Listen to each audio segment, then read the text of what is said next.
Le 16 avril dernier, nous apprenions le décès tragique d'Ellen McCrory, l'interprète notamment de Narcissa Malfoy dans les adaptations cinématographiques de Harry Potter. Sur le papier, Ellen McCrory n'était pas une actrice de premier plan dans la saga Harry Potter, mais son interprétation troublante et passionnée de Narcissa Malfoy a eu pour effet de lui ouvrir les portes d'une immense carrière qui n'a jamais cessé, jusqu'à récemment, d'être à la une de nombreuses séries et de nombreux films à très grand succès. Pourtant, elle n'aurait jamais dû interpréter à la base le personnage de Narcissa. Lors de son casting pour Harry Potter et l'Ordre du Phénix, elle avait été choisie pour interpréter le personnage de Bellatrix Lestrange. Seulement, elle était enceinte à ce moment-là et ne pouvait donc interpréter ce rôle qui demandait une très bonne condition physique. Helena Bonham Carter prit donc sa place et Ellen McCrory sera recastée sur le rôle de Narcissa Malfoy, que l'on découvrira dans Harry Potter et le Prince de Sang Mêlé et dans les deux parties de Harry Potter et les Reliques de la Mort. Nous la découvrirons ensuite dans plusieurs films à grand succès, l'inoubliable Skyfall de James Bond, dans The Queen sur la mort de Diana et la réaction de la reine Elisabeth II. Elle jouera également dans le film Hugo Cabret avant d'interpréter un rôle récurrent dans une série à grand succès, Peaky Blinders, disponible sur Netflix. C'était aussi une femme de théâtre, une actrice qui avait gagné l'équivalent d'un Molière en Grande-Bretagne pour son interprétation d'une pièce de William Shakespeare.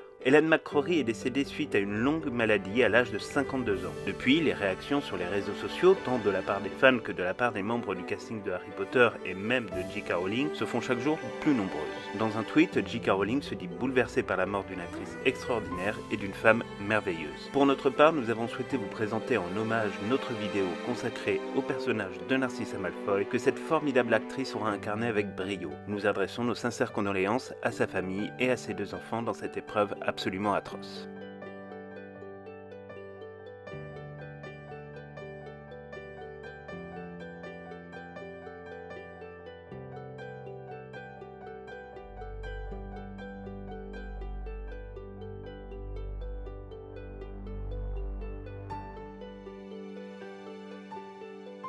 Bonjour à tous et bienvenue dans cette nouvelle vidéo.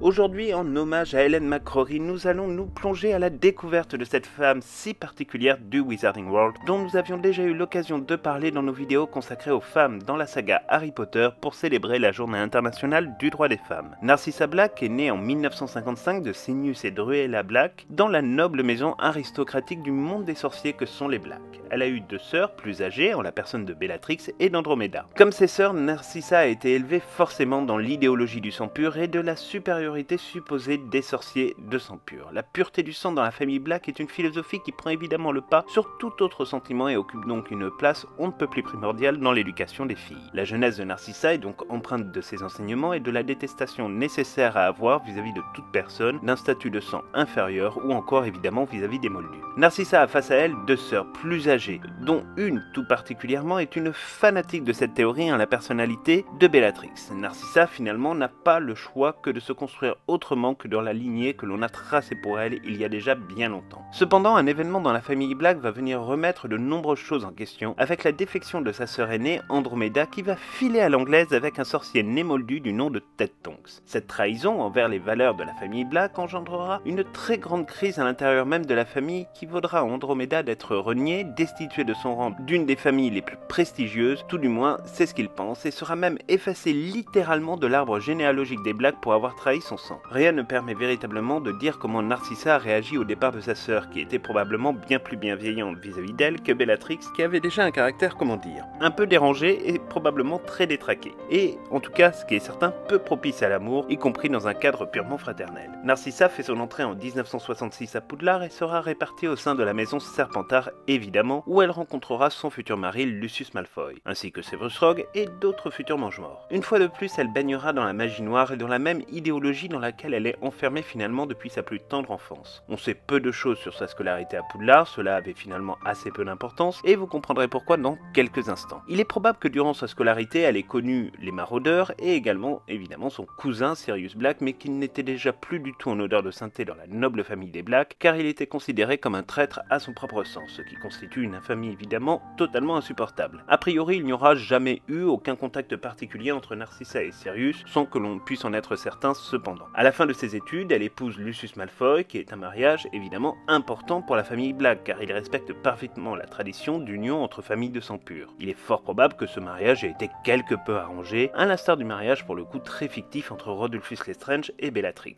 Car en réalité, la place des femmes dans les familles de sang pur, même si ce n'est pas nécessairement confirmé ou décrit comme tel dans les romans, n'est pas très reluisante. Elles sont finalement le moyen de prolonger les lignées à travers les siècles, et ce sentiment ressort souvent dans diverses intrigues. En cela, Narcissa Malfoy sait tenir sa place et son rang si l'on rentre dans cette logique un peu étrange. Elle s'installe au manoir des Malfoy et vit dans le luxe et l'opulence de l'une des plus vieilles familles de sorciers de Grande-Bretagne, dont les origines remontent à la guerre de 100 ans. On vous renvoie, si le sujet vous intéresse, à la vidéo que nous avions fait sur la généalogie des Malfoy et que l'on vous remet en fiche juste ici. Son mari l'initie au rite et au mode de vie des Mange-Morts. Ils sont une sorte finalement de famille un peu régnante en Grande-Bretagne. Rien ne viendra jamais préciser si Narcissa deviendra une Mange-Mort elle-même, en tout cas, elle ne prendra clairement aucune part dans la première guerre des sorciers, s'occupant de rester au manoir des Malfoy. Elle ne prendra donc part finalement ni à la première ni à la seconde guerre des sorciers, mais subira nécessairement les conséquences à chaque fois. Elle perdra notamment son cousin Regulus Black, dont la mort restera bien mystérieuse pendant plus de 20 ans. Sa sœur Bellatrix sera condamnée à une peine d'emprisonnement à vie à Azkaban, et il en sera de même pour son autre cousin Sirius Black, dont elle n'avait probablement pas bien saisi son alliance très tardive au Seigneur des Ténèbres. Évidemment, personne ne savait la réalité de ce qu'il s'était passé dans cette partie finalement finale et déterminante de la guerre des sorciers dans son premier volet. L'entourage des Malfoy se réduit donc à peau de chagrin au fur et à mesure que les Mange-Morts sont emprisonnés. Son mari, d'ailleurs, échappera de peu à la même sentence en prétendant avoir été soumis au sortilège de l'Imperium et que tous ses actes ont été guidés par un autre Mange-Mort. L'excuse est bien pratique, car il est pratiquement impossible de savoir si la personne a bel et bien subi ce sortilège. Ensuite, tout est une affaire de réseau, et en l'occurrence, Lucius Malfoy jouissait d'un fort réseau de soutien politique au sein même du ministère de la Magie. Il s'est toujours efforcé de donner une bonne image de sa famille en apparence, dès lors il réussit à échapper à Azkaban grâce à ses liens avec des personnalités comme Cornelius Fudge par exemple. Mais la défaite de son camp lors de la première guerre des sorciers ne lui fera pas renoncer finalement aux anciennes pratiques, à ses idéaux et à ses valeurs, bien au contraire. Évidemment, il s'est juste fait plus discret et a donc pris soin d'afficher un visage plus respectable en société. Narcissa et Lucius s'occuperont donc ensuite de l'éducation de leur fils. En réalité, il est fort probable que ce soit plutôt notre héroïne du jour qui s'en soit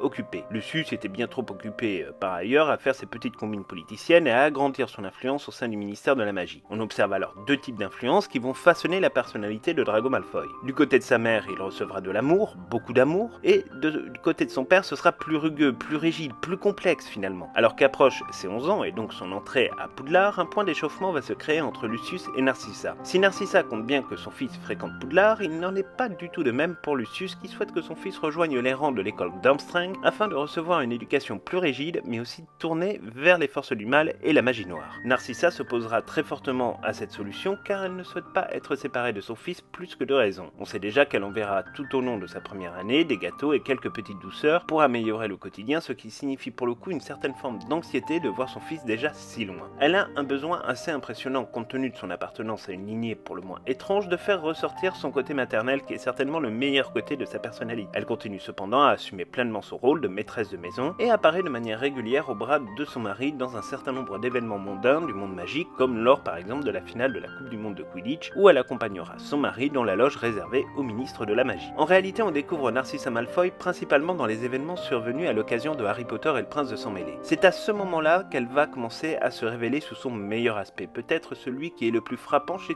tous les personnages appartenant aux forces du mal durant l'aventure de Harry Potter. J.K. Rowling utilise la position de la Mater Dolorosa pour représenter une Narcissa anxieuse, inquiète pour son fils et prête à tout endurer par amour pour lui. On sait que dans l'été, après la bataille du département des mystères qui se solda par un échec monumental, Lucius Malfoy fut incarcéré à la prison d'Azkaban, laissant Narcissa et son fils dans une position franchement très inconfortable et pour le moins précaire. Elle ne devra son salut uniquement au fait qu'elle a su donner l'information au Seigneur des Ténèbres après une rencontre avec Créature, l'elfe de maison de la noble maison des Blacks, de ce qu'il se préparait autour de Sirius, évidemment, et des différentes disputes et angoisses qui pouvaient se faire jour au sein de l'ordre du Phénix. Cette dernière avait toujours traité avec une attention et une forme de bienveillance créature qui reste forcément liée au sang des Blacks qui coule dans les veines de Narcissa. En récompense, Voldemort ne la tuera pas, mais il demandera un sacrifice, en l'occurrence le sacrifice de Drago. Compte tenu de la réduction d'effectifs survenue après la bataille du département des ministères, même si elle reste cependant quand même très limitée et surtout très temporaire, la stratégie de Voldemort se compliquait quand même un petit peu. Impossible d'attaquer tête baissée Poudlard et Dumbledore retranchés derrière les murs de la plus célèbre école de magie d'Europe, cela n'aurait pas donné grand chose. Il fallait donc trouver un moyen de pénétrer les impressionnants systèmes défensifs du château, et ce fut la mission confiée à Drago. Refaire fonctionner une vieille armoire à disparaître qui se trouve dans la salle sur demande que Tom Jedusor a abondamment fréquentée pendant des années lorsqu'il était plus jeune. Narcissa, évidemment, est inquiète, elle est même très troublée finalement par cette situation et décide donc dans l'été de prendre les choses en main et de plaider le sort de son fils auprès d'un des lieutenants les plus fidèles du Seigneur des Ténèbres. C'est ainsi qu'elle se dirige vers l'impasse du Tisseur, escortée par sa sœur Bellatrix qui tente de la dissuader de faire quoi que ce soit qui pourrait venir contredire les ordres du Seigneur des Ténèbres. Narcissa, en rencontrant Rogue dans sa modeste demeure, est presque hystérique tant elle est inquiète de ce qu'il se prépare et des risques que va devoir prendre son fils. Rien que cette démarche, à cet instant précis de l'histoire du monde des sorciers, démontre finalement le peu d'attachement de Narcissa vis-à-vis des idéaux des Mange-Morts et de Voldemort. Sa priorité demeure son fils et rien d'autre. C'est ainsi qu'elle va tenter de convaincre Severus Rogue de faire revenir Voldemort sur ses décisions, allant même jusqu'à dire que Voldemort se trompe. Rogue reste évidemment insensible, il est dans son rôle finalement d'un Jean double, mais consentira cependant à faire le serment inviolable avec Narcissa Malfoy devant les provocations et les récriminations répétées de Bellatrix Lestrange. Bellatrix sera la garante du serment inviolable qui condamne entre guillemets Rogue à protéger Malfoy et à tuer Dumbledore si son fils devait échouer dans sa mission. Alors, on dit entre guillemets car ce passage n'a parfois pas été compris par certains fans. En réalité, ce serment inviolable a été réalisé après une discussion entre Severus Rogue et Albus Dumbledore sur la manière dont les choses allaient devoir se terminer suite au sortilège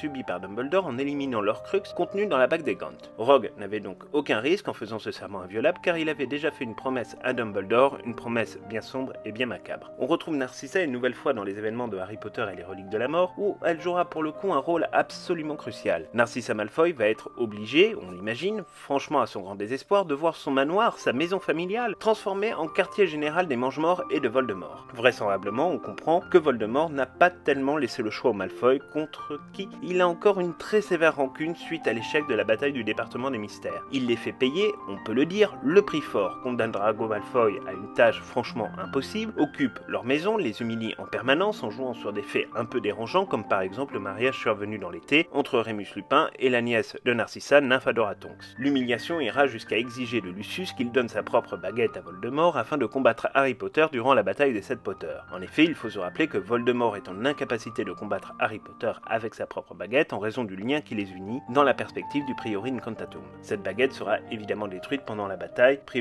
en privant donc définitivement Lucius Malfoy. Plus tard, lorsque Harry Potter sera capturé par des rafleurs en compagnie de Harry, Ron et Hermione, il sera emmené au manoir des Malfoy. La visite des rafleurs et de Fenrir Greyback semble clairement exaspérer Narcissa qui les laisse cependant rentrer le temps qu'elle aille chercher Drago pour qu'il puisse identifier les prisonniers. On sait à ce moment-là qu'elle a reconnu Hermione Granger de manière sûre et certaine puisqu'elle l'avait rencontré sur le chemin de traverse quelques mois plus tôt. Bellatrix, qui assiste à la scène, veut évidemment appeler immédiatement le Seigneur des Ténèbres, étant persuadée que le trio tant recherché vient de se faire arrêter. Elle souhaite appeler, sans plus attendre, le Seigneur des Ténèbres qui est en voyage à l'étranger à la recherche de la baguette de Suro. Mais Narcissa va décider d'appliquer finalement ses propres règles dans sa propre maison. Elle refuse donc et envoie Ron et Harry dans les cachots du manoir pendant que Hermione subira un interrogatoire plus que musclé qui s'apparente en fait à une véritable torture. En réalité, on peut se demander si Narcissa n'a pas tenté consciemment de gagner du temps pour trouver une solution. Voulait-elle vraiment livrer Harry Potter au Seigneur des Ténèbres? On peut franchement avoir un petit doute là-dessus et nous, en tout cas, on l'a véritablement. Lorsque Voldemort reviendra et constatera que le trio et les autres prisonniers que sont Dean Thomas, Gary Ollivander et Luna Lovegood sont échappés, il sera évidemment fou de rage et hors de lui et rentrera dans une colère absolument phénoménale qui se retournera évidemment en premier lieu contre les Malfoy. Bellatrix, elle, sera étrangement épargnée par cette ténébreuse colère, on comprend désormais pourquoi au regard des informations contenues dans Harry Potter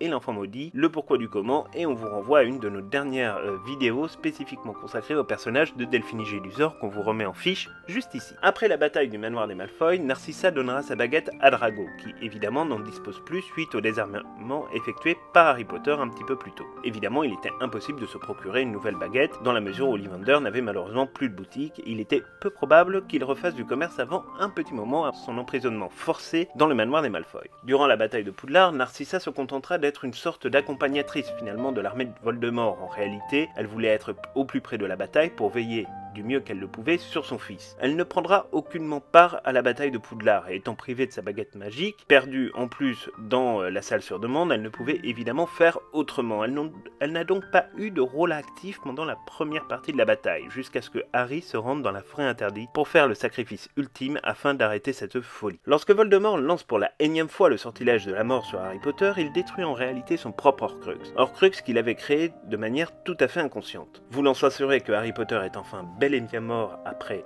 18 ans, il envoie Narcissa Malfoy vérifier le pouls de l'élu.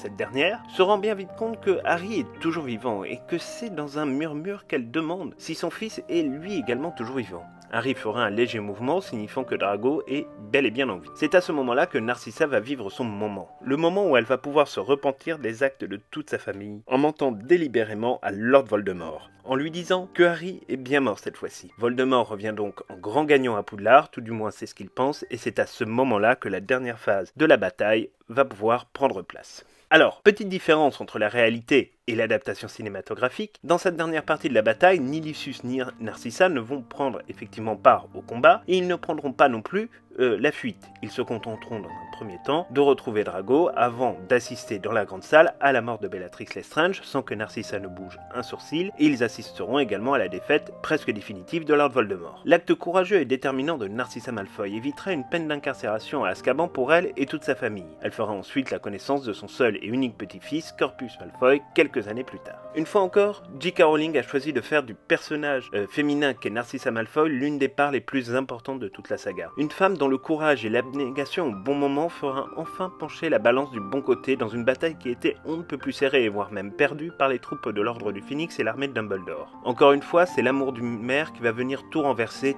tout bouleversé. L'amour maternel tient une place immense dans les aventures de Harry Potter et évidemment, encore une fois, nous en avons là une preuve manifeste. En tous les cas, vous l'aurez compris, nous avons beaucoup apprécié le personnage de Narcissa Malfoy par sa posture, par sa manière d'aborder la vie. Il y a quelque chose de touchant, de douloureux dans ce personnage. La position choisie par J.K. Rowling de la Mater Dolorosa n'était franchement pas facile à tenir. Elle était même pour le coup très difficile à imaginer dans le camp de Voldemort où les profils sont quand même relativement assez uniformes. Ce qui est très clair, c'est que Narcissa Malfoy a subi pendant très longtemps, en réalité toute sa vie jusqu'à la bataille de Poudlard. Elle a supporté son mari car c'était ce que l'on attendait d'elle, mais lorsque le moment opportun est venu, elle est devenue finalement la vraie chef de famille, celle qui a dû prendre les décisions pour assurer la survie de son fils et de son mari. Elle sauvera plus d'ailleurs que la vie de son propre fils, elle sauvera celle de Harry aussi également, mais sa trahison du Seigneur des Ténèbres aura sauvé de très nombreuses vies car elle a permis à Harry Potter de gagner et de gagner définitivement cette bataille. On le voit bien donc, le personnage de Narcissa Malfoy est un personnage qui est quand même très différent des autres mange-morts et notamment des mange-morts féminins qu'on a pu observer dans les précédents volets des Animaux Fantastiques, dans les précédentes aventures de Harry Potter. C'est un personnage qui marquera forcément, probablement, l'histoire du monde magique, de son empreinte, finalement, de cette mère courageuse qui, au dernier moment, a décidé de changer de camp pour permettre, finalement, à la fois de sauver son fils, mais aussi pour arrêter cette espèce de folie dans laquelle elle avait été entraînée par son éducation, par son mari, par son entourage, par ses amis, par les fréquentations que les Malfoy pouvaient avoir à droite et à gauche. De manière très claire, Narcissa Malfoy ne restera pas une héroïne, finalement, consacrée comme telle, au même niveau que certains membres de l'Ordre du Phénix, mais c'est peut-être quelque chose de dommage, parce que c'est vrai qu'elle a su véritablement amener, on va dire, une position, quelque chose en fait d'inédit dans la saga Harry Potter, c'est-à-dire que pour une fois on ne s'est pas retrouvé toujours avec les gentils qui sont gentils, les méchants qui sont méchants. Là on a été vraiment sur quelque chose qui n'était pas binaire, on était avec un personnage qui de base avait tout pour être absolument détestable, elle venait de la famille des Blacks, elle était plus proche de sa sœur Bellatrix qu'elle ne l'était de sa sœur Andromeda, mais en réalité on s'est bien aperçu que finalement elle avait su au bon moment faire le bon choix, et ça c'était vraiment quelque chose d'important. Alors il est certain que l'interprétation phénoménale d'Ellen McCrory aura certainement donné un petit peu plus de lettres de noblesse finalement à Narcissa Malfoy, dans la mesure où effectivement elle a su interpréter avec beaucoup de classe, beaucoup d'élégance, beaucoup de force ce personnage qui ne pouvait pas être comme tous les autres, c'est-à-dire baigné dans la noirceur, baigné dans les forces du mal. Là il y avait quelque chose d'un peu différent à mettre en œuvre, et c'est vrai que Ellen McCrory aura réussi à surfer un petit peu sur cette tendance un peu étrange, mais tout aussi frappante. Et là-dessus, on est vraiment très attristé de sa mort, très attristé finalement de sa perte. Alors c'est vrai qu'il n'était pas prévu de retrouver Narcissa Malfoy, y compris si la Warner décide de faire une adaptation cinématographique de Harry Potter et l'Enfant Maudit. Dans le texte original de la pièce, elle n'y apparaît pas, mais il est vrai que ça aurait pu être intéressant peut-être de la voir au travers d'un caméo, au travers d'un souvenir de Drago Malfoy ou de l'enfance de Scorpius Malfoy. Malheureusement, évidemment, cette situation ne pourra plus arriver suite à ce décès tragique. Voilà en tout cas tout ce qu'on pouvait vous dire dans cette vidéo sur le personnage de Narcissa Malfoy. On espère vraiment qu'elle vous aura plu, que ça vous aura permis de mieux comprendre ce personnage et la posture de ce personnage qui, encore une fois, est vraiment une posture très inédite dans le camp des Mange-Morts et dans le camp de Voldemort. Là, il y avait vraiment quelque chose qui était très intéressant d'imaginer, de tester. Alors, petit détail assez intéressant, c'est qu'il est tout à fait probable que Narcissa Malfoy soit en réalité l'une des descendantes de Vinda Rosier que l'on voyait également dans Les Crimes de Grindelwald, le second volet de la saga des Animaux Fantastiques, puisque effectivement sa mère, Druella, était Druella Rosier et qui semble être liée vraiment, en tout cas à Vinda Rosier que l'on voit dans Les Crimes de Grindelwald et qui est vraisemblablement presque l'âme sœur, en tout cas idéologique et l'âme sœur de combat de Gellert Grindelwald. Voilà, donc c'est tout pour cette nouvelle vidéo, on espère vraiment qu'elle vous aura plu. N'hésitez pas à vous abonner à notre chaîne si nos contenus vous intéressent. Vous êtes chaque jour de plus en plus nombreux à nous rejoindre et ça nous touche toujours beaucoup. N'hésitez pas non plus à nous laisser un petit like, ça nous permet de voir l'attachement que vous portez à nos contenus. Et on se retrouve donc très bientôt pour une toute nouvelle vidéo.